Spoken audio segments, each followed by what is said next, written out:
আসসালামু আলাইকুম। আজকে আপনাদের এখানে শো করতে যাচ্ছি কীভাবে আমি খুবই সহজে গুড়ের পাটিসাপটা পিঠা তৈরি করলাম। ফুল রেসিপিটি এখানে ভিডিও করেছি। আশা করি আপনাদের সবার অনেক জন্য সহজ হবে। ফার্স্টে হচ্ছে আমি দুধ গরম করে নিয়েছি, সেখানে এলাচ, দারচিনি, তেজপাতা দিয়েছি। তারপরে কিছুটা ঘন হয়ে যাওয়ার পর সেখানে চিনি অ্যাড করেছি।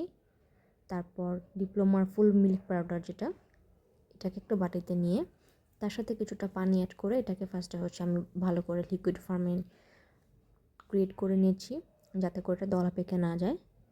এটা এভাবে করে সুন্দর মতো লিকুইড হয়ে যাওয়ার পরে আমি দিয়ে দিচ্ছি আমার দুধে। তারপর আমি এখানে কিছু ড্যানিশ অ্যাড করেছি। আপনারা পরিমাণ মতো মিল্কের টেস্ট বুঝে অ্যাড করে নেবেন। এরকম থিকনেস হয়ে যাওয়ার পরে আমি জিনিসটা আলাদা করে নামিয়ে ফেললাম। আরেকটা পাত্রে হচ্ছে আমি 2 কাপ পরিমাণে আটা ইউজ করছি।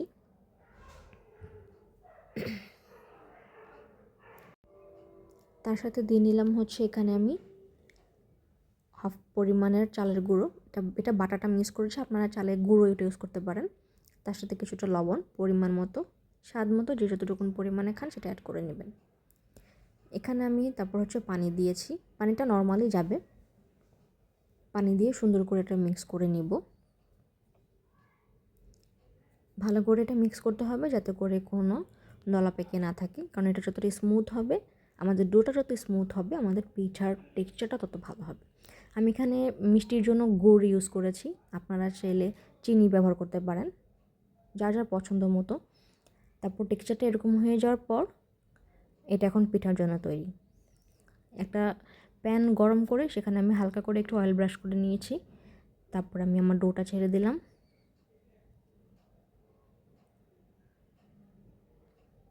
কয়েক সেকেন্ডের মধ্যে এটা অনেকখানি ভাজা হয়ে যাবে। তারপর আমি আমার এখানে তৈরি করে রাখা পুরটা দিয়ে দিচ্ছি, যে ক্ষীরটা আমি রেডি করেছিলাম দুধ দিয়ে। আস্তে করে এটা ফোল্ড করে দিব।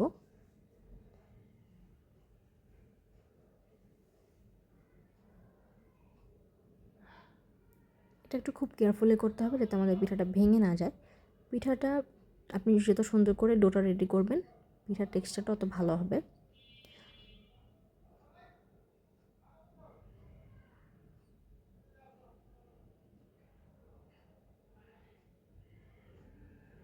তৈরি হয়ে গেল আমাদের গুড়ের পাটিসাপটা পিঠা। খুব সহজ অল্প সময় তৈরি করে নিলাম। আশা করছি আপনাদের ভিডিওটি ভালো লাগবে। ভালো লাগলে একটা লাইক করে দিবেন। Thank you.